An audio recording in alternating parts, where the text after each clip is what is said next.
चीन राष्ट्रपति सी जिनपिंग आगामी समय भारत को आसी पारंती। ब्रिक्स सम्मेलन में सामिल हेबापाई चीन राष्ट्रपति भारत गस्त कार्यक्रम प्राय चूड़ांत होइतिबा कहा जाउछि। अवश्य औपचारिक भाव में एने चीन पक्षरु किंबा भारत पक्षरु कौनसी प्रकार सूचना एपर्यंत जारी करा जाई नाही। तेबे विश्वस्त सूत्रରୁ मिलिथिबा खबर अनुसार चीन राष्ट्रपति सी जिनपिंग तांकर एक 400 जणिया टीम धरी ब्रिक्स सम्मेलन में सामिल हेबा पई भारत को आसी पारंती, जहां भारत रे 12 एवं 13 तारिख सेप्टेम्बर मासरे आयोजित हेबाकु जाउछि एवं चलित ब्रिक्स सम्मेलन रो अध्यक्षता मध्य भारत करुछि। तेबे जिनपिंग को गस्त संपर्क में चीन रो वैदेशिक व्यापार मंत्री कहिसंती जे सेमाने ब्रिक्स सम्मेलन को यथेष्ट गुरुत्व देउछंती एवं ब्रिक्स सम्मेलन में भारतर अध्यक्षता को मध्य सेमाने समर्थन करुछंती। तेबे चीन रो राष्ट्रपति आसीबे ना नाही भारत गस्तरे से नै ए पर्यंत तांको पाखरे कोनोसी सूचना नाही। अर्थात चीन रो वैदेशिक मंत्रालय सी जिनपिंग को भारत गस्त को अस्वीकार स्पष्ट भाव में करू नाही। एणु आपाततः विश्वस्त सूत्रରୁ जो खबर आसुची जे जिनपिंग भारत गस्तरे आसी पारंती ताहा सत हेबाकु जाउची। आ जदि एहा हुए 7 वर्ष परे प्रथम थर पई भारत को आसीबे चीन रो राष्ट्रपति। सेमिति 2025 मसिया रे प्रधानमंत्री नरेंद्र मोदी मध्य 7 वर्ष भितरे प्रथम थर पई चीन गस्त करिथिले।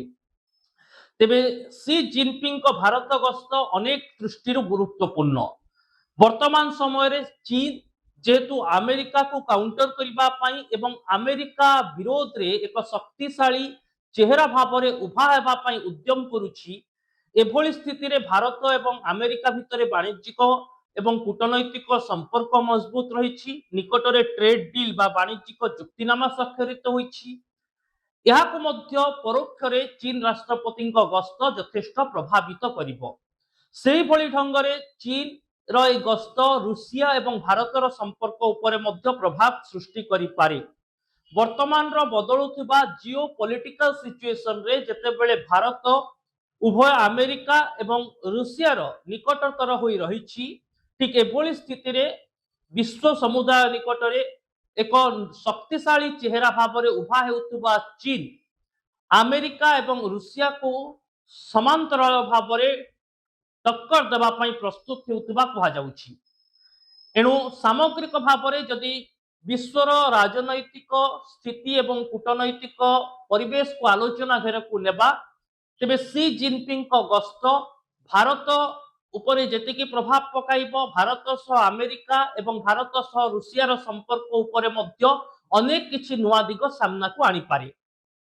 तेबे ये तो प्रमुख कथा, कहीं ना वर्तमान समय चीन विश्व अर्थनीति को निज कब्जा को नेबा पाई उद्यम करुछि। एभली स्थिति रे भारत रे चीन पाई एक व्यापक बजार रहिछि बा मार्केट रहिछि। सही दृष्टिरु निजर सामग्री एवं कंपनी गुडी को भारत को पठेबा पाई बारंबार उद्यम करि आसुछि चीन।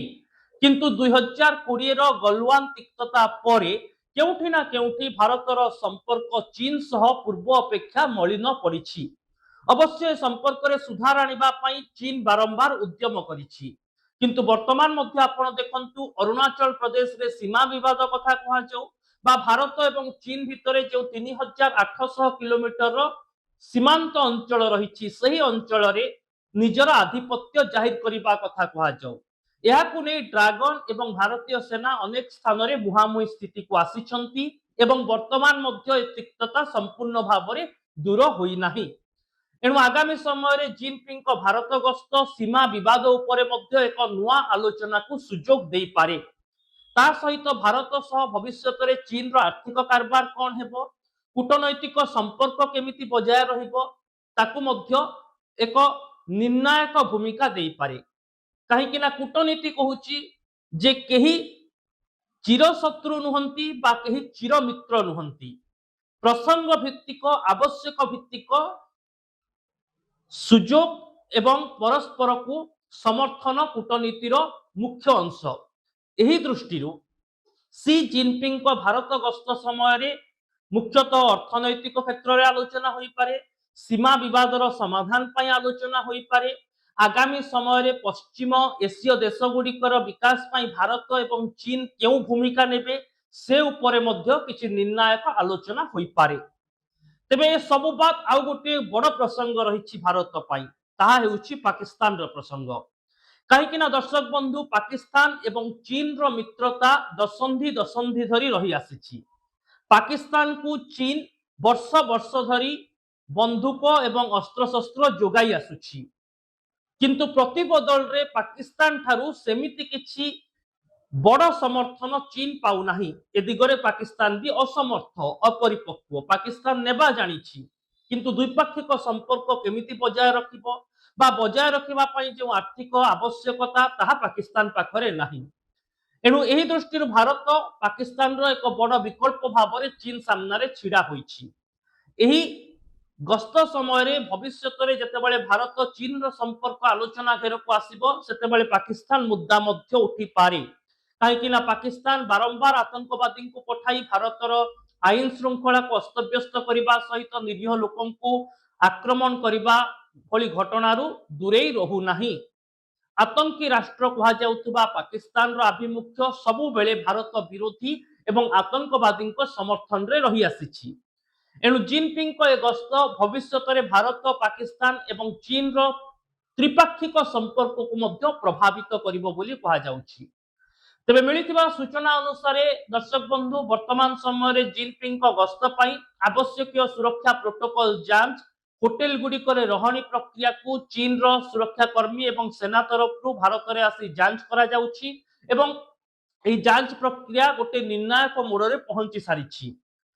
आहुरी बड़ कथा हेउछि जे शेष थर पई जेतेबेले चीन राष्ट्रपति जिनपिंग भारत गस्तरे आसिथिले, सेतेबेले तांको सहित 200 जन सदस्य रहिथिले।